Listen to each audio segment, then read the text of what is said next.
Alright guys, ang i-share ko ngayong araw na to ay kung paano magpalit ng ating mga brake pad ng mga PCX 160. So syempre una, kailangan natin ng tools. Diretso na tayo. Ang unang kailangan natin dito ay itong star na to. T40 ang tawag sa kanya. Ang kailangan natin yan, special kasi to. Tapos 8. Mas maganda yung matic, yung ganun lang. Yan, mas maganda kung ganito. 17. Tapos actually 12 para dito. Kaya lang yung sa akin kasi pinaltang ko na kaya 13 na siya. Pero dapat 12. At itong T-wrench na to, ayan. Para pang bira dito. Ayan. Pang extension lang kasi pag dito medyo maganit. Tapos, syempre, yung ating pamalit na brake pad. Ayan. Niriband lang po ito. Actually, mula nung binili ko to, puro ganito lang ang pinakakabit ko, yung kinakabit ko. Puro riband lang. Hindi na ako nabili na original kasi medyo tipid. Para medyo tipid, 1,000 kasi ito, 100 lang. Ang katumbas nito, dun sa original ay kung isang beses ako magpapalit, dito naman ay halos 2-3. Depende sa piga. At kung medyo maselan, gloves. Gamit tayo ng gloves. Okay, simulan na natin. Papakita ko sa inyo dito para malinaw. So, ang unang step guys ay kailangan tanggalin natin tong tornilyo na to. Yan. Number 8 po yan. 8. Yan. Kailangan tanggalin yan gamit ito. Yan. Para mabunot natin yung hose. Ayun. Dito tayo. So kaya kailangan natin itong automatic kasi medyo sikip dito sa part na to. Medyo mahihirapan nating pagka isa-isa ba, pagka yung isang ikot, isang pasok. Kaya kailangan natin ito automatic. Ayan. So kahit hindi naman bunutin yung tornilyo dun sa pinaka bracket ng hose, basta importante matanggal siya dun sa pagkakadugsong dun sa swing arm. Ayan. Ayan, okay na to. Okay na yan. Waiting na yan. Dito na tayo sa mismong caliper. Ayan, dito na tayo. So, ang una nyong tatanggalin or luluwagan ay gamitin yung 17 at yung sa akin kasi 13 na pero dapat yan 12. Ito yan.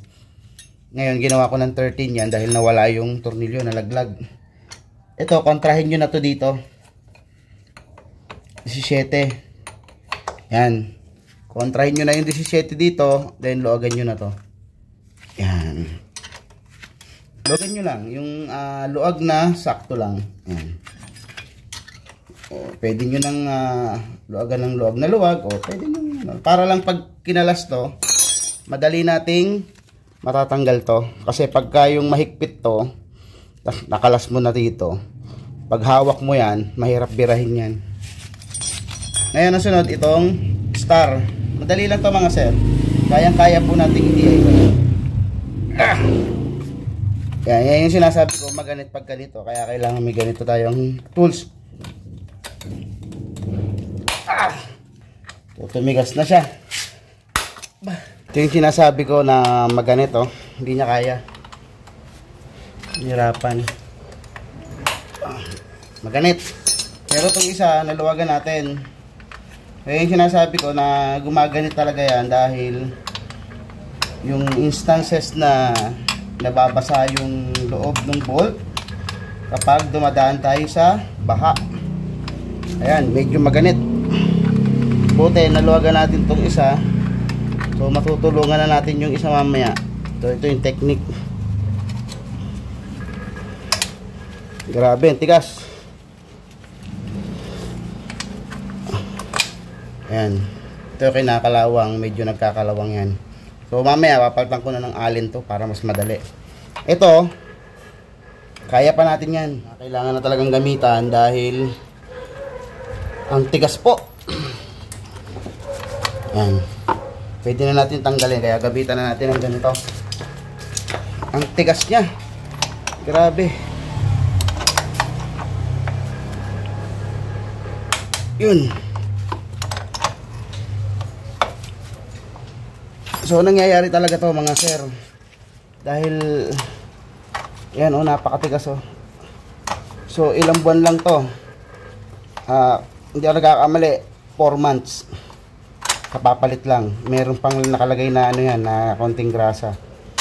Pero tingnan nyo, grabe ang tigas o. Diba nag-uulan? So, madalas nakababad yung ating mga tornilyo sa ulan. Kaya yan, ito nangyari sa kanya, tumigas. So, yan yung tornilyo. Medyo kinalawang. Kaya medyo tumigas. Pero sabi ko nga, kaya natin tanggalin yan. So, yun. So, bakit? Ang purpose kasi, kung bakit, so, yan. So, purpose kasi, bakit ko tinanggal? So, dito ha. Kasi para madali ako makapagtanggal ng brake pad. Ayan, dyan tayo sa labas. Kasi maglilinis tayo. Yan. Ito yan, kaya ko pinalas yan para ipakita sa inyo kung paano natin i-open to. Ito yung isa nating nakalimutan. Kailangan natin ng flat screw. Kailangan natin ng flat screw para ibalik mo itong kanyang cylinder. Yan, iganon mo lang siya, iganon. Pag malaki yung flat screw, ganon. Yan, tapos ito, bonus na lang to. Doon sa mga magdi-DIY,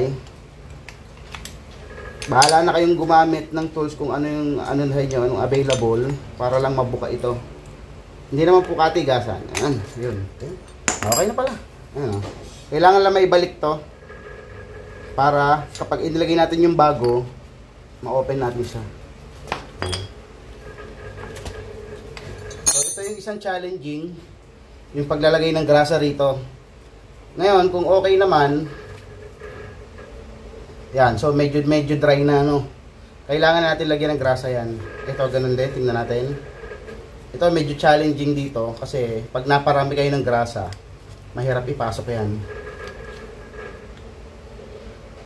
So, kailangan nating alagaan sa grasa yan dahil natutuyo yung grasa niya at dumudumi.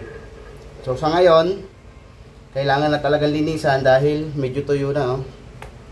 Tanggalin mo yung ano, rubber. Huwag kakalimutan ibalik mga idol, sir, ha. So, dito yung isa. Magkaiba po yan. Dito naman yung isa. Yan. Ito sa baba, ito sa taas. Ganyan po yan.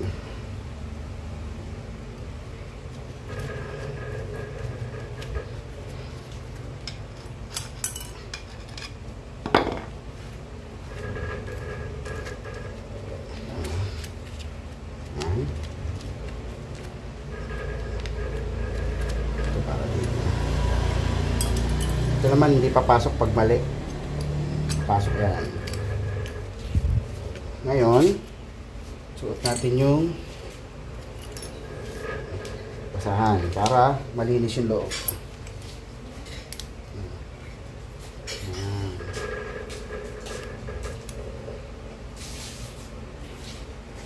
Lilinisin natin yung loob para maging fresh yung kanyang laro. May konting grasa pa pero halos patuyo na siya.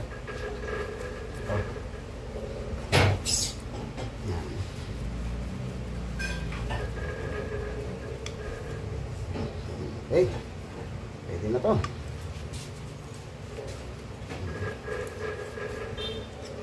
Yun, may grasa siya sa loob, oh. Pero yung cylinder is, yung rod nya o shaft ay halos patuyo na. Kaya kailangan na nating linisan. So, ganun din yung isa, nakakabit dito. Ito, nakafix na to. Linisan na din natin. Ito, makakatulong to, guys, para maganda yung alignment ng inyong mga brake. Tsaka pantay po yung kain. Kasi once na may matigas po dito, hindi babalik. Yung isa lang po ang uubusin yan.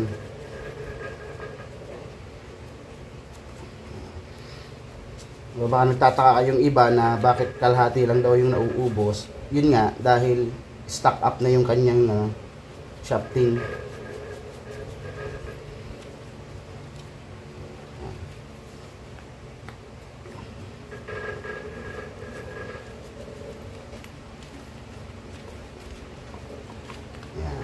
Yung mga followers ko sa Facebook, nahack po yung aking Facebook account, yung Papa Speed. Hindi ko na po ma-access. Wala na po akong access doon. Kaya ito, sisimula ako ng panibago.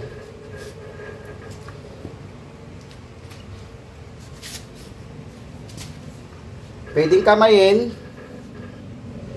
yung grasa. Punasan ng konti.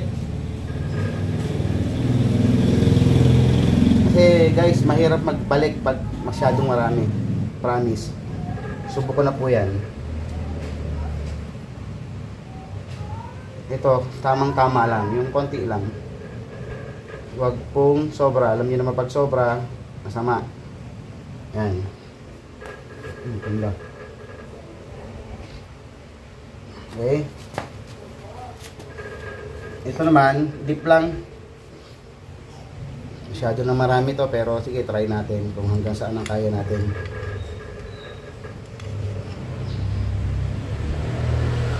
Dampi lang po, dampi, para lang makapasok sa loob. Para hindi po magasgas yung liner. Ayan. So, try ko yung isa.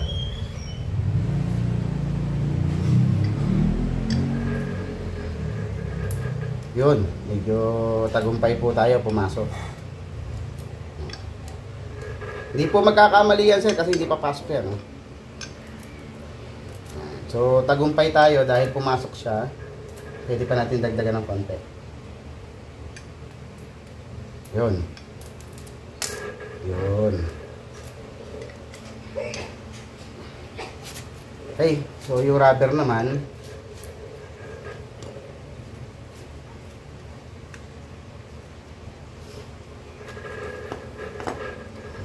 konting linis. Yung iba, pwede nang hindi naglinis. Kung medyo nagmamadali kayo at ang gusto niyo magpalit lang ng brake pad, eh wala namang problema. Basta as long as walang kayong naririnig na agit-it. Sabi pag tumutunog na, meron nang hindi align. Yan. Okay. So,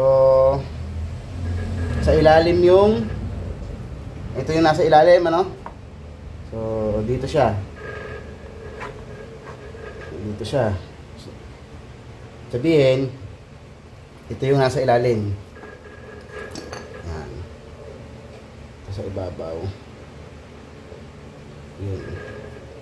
Sa ilalim. So, pwedeng ganito. Pwedeng mauna to. Pasok nyo muna dito sa loob. Yan. Pasok nyo muna dito sa loob. Yan, meron po yang leeg. Meron din po siyang pasukan doon, slot para dun sa rubber. Yun, pumasok na. So ito yung challenge. Ay, sorry.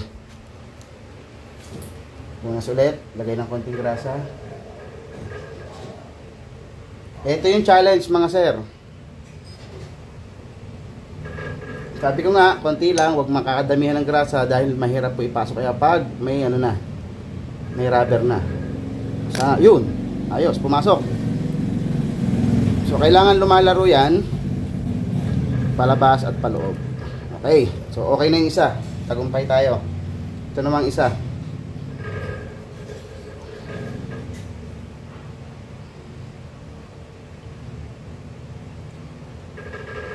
Pasok lang. Kailangan po lalaga ikabit ito. Dahil pag hindi, nako, problema tayo. Yun yung isang challenge dyan, yung pagbabalik ng rubber. Tsaga-tsaga lang.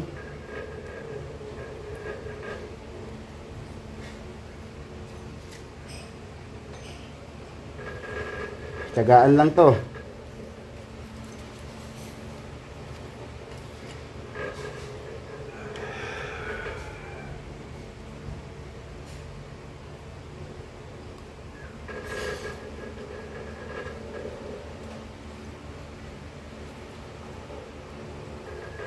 Ayan yung isa sa mahirap pagbabalik ng rubber. Challenge talaga yan, ha?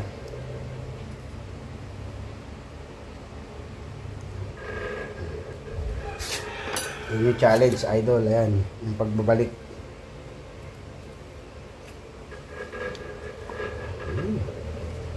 Good. Pasok.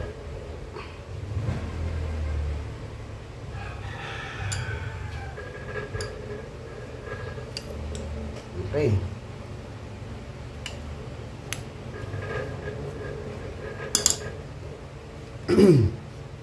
Ito naman yung brake pad.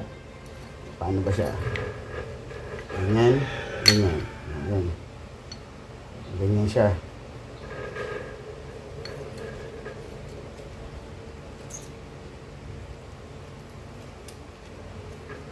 Pasok lang yung kabila. Kailangan po nasa loob yung ano ha, yung pinaka-lining niya ha. Meron ako nakikita sa mga vlog na baliktad. Eh, tingin ko naman na ayos naman tayo dyan. Yun. Then, i-open natin para pag pinasok mamaya. So, kailangan ganyan kalaki ang clearance para pasok na pasok siya dun sa loob. Then, lagay na natin yung para dito. That's it mga sir. Okay na siya. Pwede na natin siyang ibalik. So, ganun ulit.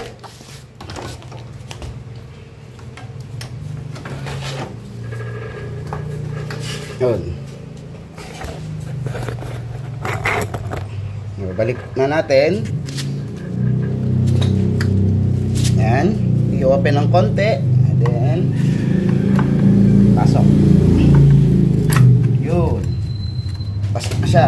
So, ito pa rin ang gagamitin ko dahil wala pa akong pampalit, no? Pero lalagyan natin ng konting grasa. Yung grasa po, ang magiging purpose lang yan ay makaiwas sa kalawang. Yan. Konti lang. Dampi lang. Kakalat na yan pag pumasok sa loob. Marami talaga issue yan na ganyan na kinakalawang. Yan.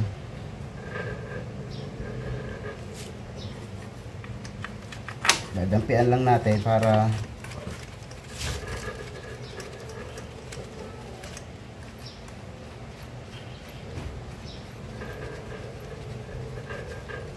so para hindi po magkalimutan, higpitan na natin to.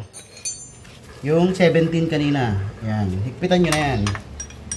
Para hindi na po magkalimutan. 1713 or 1712. Yan. Higpitan nyo na agad yan. Para hindi na magkalimutan. Tapos ito. Higpitan natin to.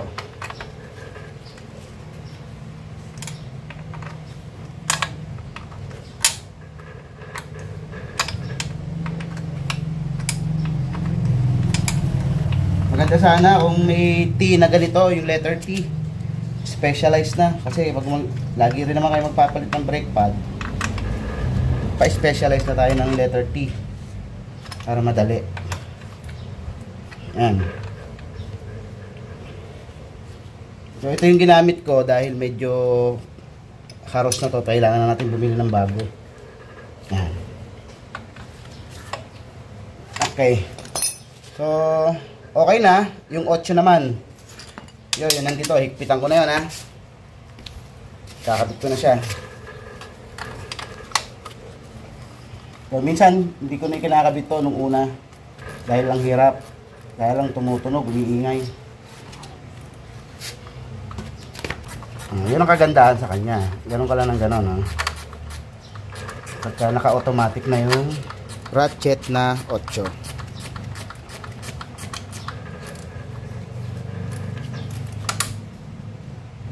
Okay na, maigpit na. Maigpit na to. Maigpit na to. Maigpit na rin yun. So yun lang naman ang kinalas natin.